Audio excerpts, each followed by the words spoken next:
Hey guys, welcome back to channel. సోది లేకుండా సుత్తి లేకుండా మనం డైరెక్ట్ మెయిన్ పాయింట్ లోకి అయితే వెళ్ళిపోతాం. ఏంటంటే గేమ్ చేంజర్ వర్సెస్ పుష్ప. అంటే ఇప్పుడు వర్సెస్ అంటే ఇది అలా అని ఏం చెప్పను, మనం ఓన్లీ అప్డేట్స్ చెప్పుకుంటూ వెళ్ళిపోతాం అనమాట.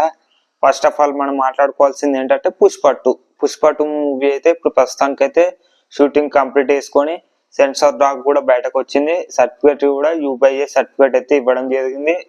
మూవీ రన్ టైం వస్తే 3 hours 20 minutes అయితే ఉందన్నమాట. 3 hours 21 minutes నుండి 3 hours 20 అయితే ఎక్స్టెండ్ అయితే చేయడం జరిగింది. 1 minute సీన్ ఏదైతే ఉందో అది కట్ చేయడం జరిగింది అనమాట. పుష్ప 2లో ఏవైతే సీన్స్ ఉంటాయో కొన్ని సీన్స్ మనము అలాగే చూస్తూ ఉండి అల్లార్జున్ని అలాగే షాక్ అయిపోతామట మనం చూస్తున్న కొద్దీ. ఇంకోటి కంటిన్యూగా 2 minutes 30 seconds అయితే కంటిన్యూ ఒక సీన్ అయితే ఉంటుందంట. ఎక్కడ కూడా కట్ చేయకుండా ఆ సీన్ అయితే ఉంటుందంట. అది నెక్స్ట్ లెవెల్ అయితే ఉంటుందంట. సినిమాలో మెయిన్ ప్లేస్ అదే అని చెప్పేసి అంటున్నదంట. ఇంకోటి ఏంటంటే ఈ సినిమా మేజర్ ప్లేస్ ఏంటంటే దాదాపు ఒక 5 songs ఉంటాయని చెప్పేసి అంటున్నారు. 5 songs ఉన్నా మనకి ఎన్ని సాంగ్స్ ఉన్నా పదవ లేదనమాట. ఏంటంటే ఇప్పుడు 5 songs అయితే ఉన్నాయి, కానీ 3 hours 20 minutes కదా మూవీ అయితే. మాది అందరూ అనుకుంటున్నారు యానిమల్ సినిమా కూడా 3 hours 18 minutes ఉంది కదా. ఆ సినిమా 3 hours 20 minutes అయితే ఉంది అనమాట మూవీ అయితే. ఈ సినిమాలో ఇది మేజర్ ప్లస్ పాయింట్ అని చెప్పుకోవచ్చు. ఎందుకంటే ఇప్పుడు యానిమల్ సినిమాకి కూడా 4 hours వచ్చిందట. అలా అని 4 hours అయితే సినిమాలో అయితే పెట్టలేదుగా.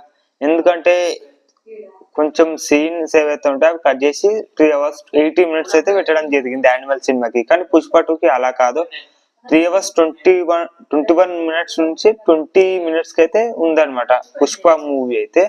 ఎందుకు అంత లెంత్ 3 hours పెట్టచ్చు అని చెప్పేసి అనుకోవచ్చు. 3 hours పెడితే ఇక్కడ మేజర్ మైనస్ పాయింట్ అవుతుంది అనమాట. ఏంటంటే సినిమాకి ఏదైతే స్టోరీ ఉందో ఆ స్టోరీకి తగ్గట్టు 3 hours 20 minutes అయితే ఇవ్వడం జరిగింది running time, movie running time. కానీ ఎందుకు అలా పెట్టడం అవసరం అని చెప్పేసి అంటున్నారు. ఒకవేళ అంతా ఇప్పుడు 20 minutes సీన్స్ ఏదైతే ఉందో అది 3 hours దాకానే ఉందనుకో, 20 minutes సీన్స్ కట్ చేసేది అనుకో, ఏమైతే దాని తర్వాత మళ్ళా పార్ట్ 3 అంటారు. మీరు చూసే అంత ఉప్పు ఉండదు కాబట్టి మన సుకుమార్ ఈ ప్లానింగ్ చేసేది అనమాట. మొన్నటి దాకా 10 days ఉన్నాక కూడా షూటింగ్ ఇంకా పెండింగ్ లోనే ఉండే. మొన్ననే కంప్లీట్ చేసుకొని సెన్సార్ కూడా కంప్లీట్ అయితే అయిపోయింది అనమాట. ఇక టికెట్స్ ఓపెన్ అవ్వడమే లేటు. టికెట్స్ ఓపెన్ అవ్వడం, బుక్ చేసుకోవడం, అందరం వెళ్ళడమే ఉంటుంది అనమాట.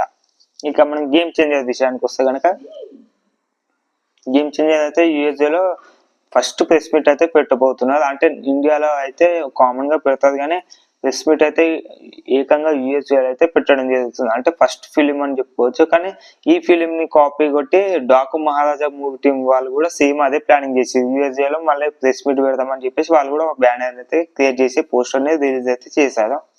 ఇది ఫన్నీగా అనిపించింది కదా మీకైతే? ఏంటంటే నాకు కూడా అలాగే అనిపించింది. ఎందుకంటే వీళ్ళు చేసిన రూల్ వాళ్ళు ఎందుకు పాటిస్తున్నారు, మళ్ళీ వీళ్ళు కూడా ఒక డిఫరెంట్ టైప్ ఆఫ్ లో వేరే దగ్గర కూడా ప్రెస్ మీట్ పెట్టచ్చుగా. అలా ఉండదు. ఒకళ్ళు ఏదైతే పాటిస్తారో వాళ్ళని కాపీ కొట్టడానికి ఫస్ట్ ఉంటుంది మన వాళ్ళైతే. అంటే ఇప్పుడు మొన్న నా హైరానా సాంగ్ కూడా వచ్చింది గేమ్ చేంజర్ మూవీ నుంచి. ఆ సాంగ్ తమన్ అయితే మంచిగా ఇచ్చింది, మ్యూజిక్ అయితే నెక్స్ట్ లెవెల్ అయితే ఇచ్చింది. మ్యూజిక్ చాలా బాగా నచ్చింది. అంటే ఇంతకు ముందు ఇచ్చిన అన్ని వేస్ట్ సాంగ్స్ మ్యూజిక్ ఇచ్చింది, కానీ ఈసారి మంచి సాంగ్ మ్యూజిక్ అయితే ఇచ్చింది నా హైరానా సాంగ్ అయితే.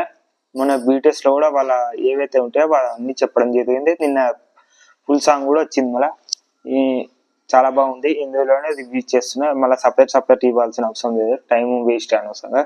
అందుకే ఇలా చెప్తున్నా అనమాట. చాలా బాగుంది సాంగ్ అయితే. మళ్ళీ మీకు ఎలా అనిపించింది ఒకసారి కామెంట్ అయితే చేసేయండి. మళ్ళీ లైక్, షేర్, సబ్స్క్రైబ్.